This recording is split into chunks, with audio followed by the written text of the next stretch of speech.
Hey everybody, it's Dr. Don documenting a flight of my Cessna 182 yesterday, which was Saturday, 17th of May, 2025, leaving from Kissimmee, Florida, IFR flight plan to the Opa-Locka airport, which is KOPF.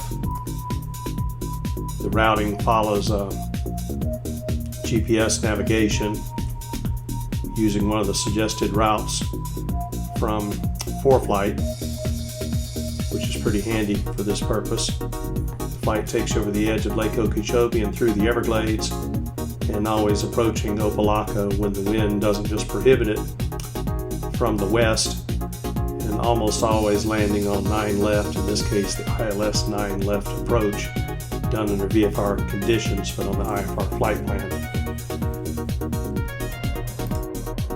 So here we are on Taxiway Hotel, waiting at the departure end of runway 24 at Kissimmee. Runway 1533 is closed for construction, so all the traffic is being routed to runway 24 unless the wind is just ridiculous.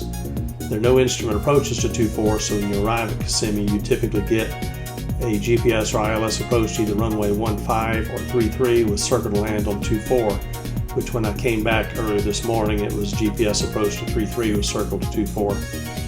This runway is about 5,000 feet long.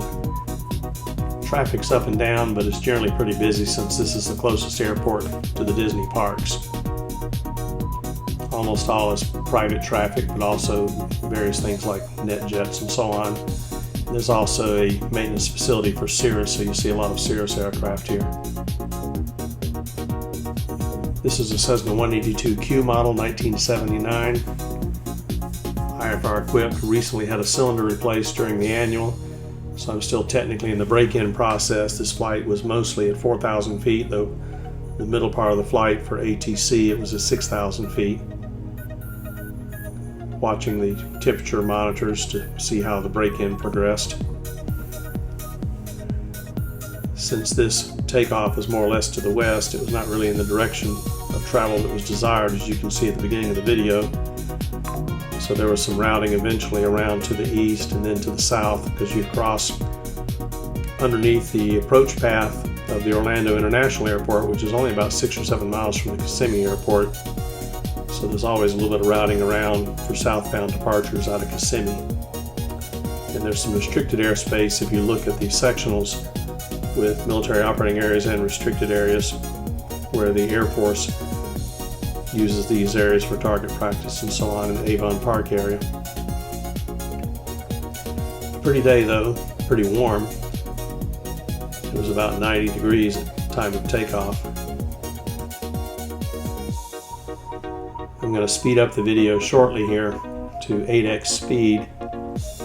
This is only so much of the Florida view you can take in one video, and this gets you closer to the arrival into the Opa-Locka airport, which is fairly famous, has a lot of history.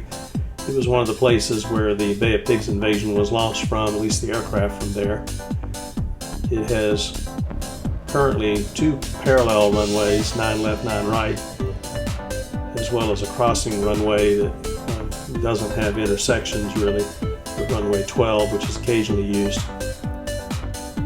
There are dual parallel taxiways to runway 9 left, so you have to pay attention to that when you're on the field. I almost always get 9 left coming into the airport, very rarely 27 right, and very rarely get runway 12 if there's a traffic issue.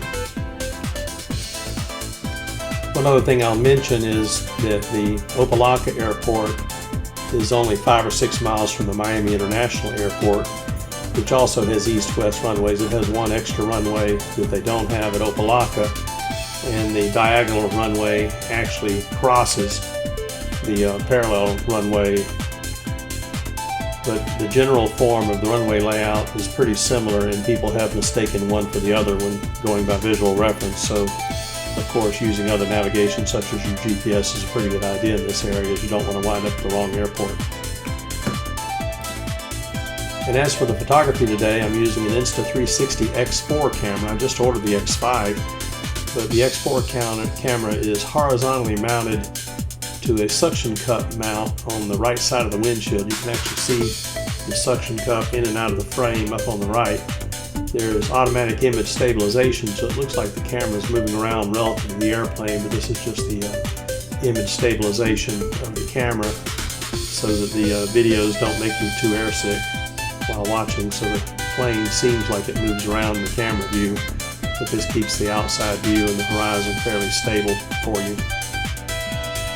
One of the bigger challenges is when they start descending you down into the 2,000 to 4,000 foot area over the Everglades. For one thing, there's not anything good to land on the Everglades for the most part, other than a few roads that cross. But the other big deal is all the training traffic is out here, and they're not necessarily talking to air traffic control. I saw bunches of targets on the ADS-B display, both on my iPad and on my Garmin 750XI display, but saw very few of the planes with my eyes, unfortunately. So it makes for a higher workload environment as you look for all this traffic that we used to have no idea was there before we had all this technology.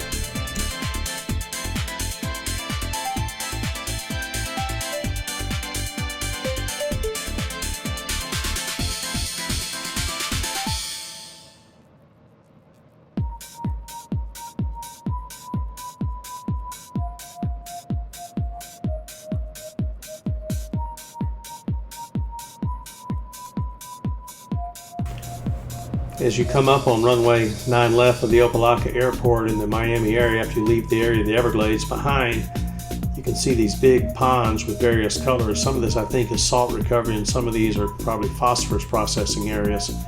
But you always cross a lot of that before you get into the residential areas and the industrial areas near the airport.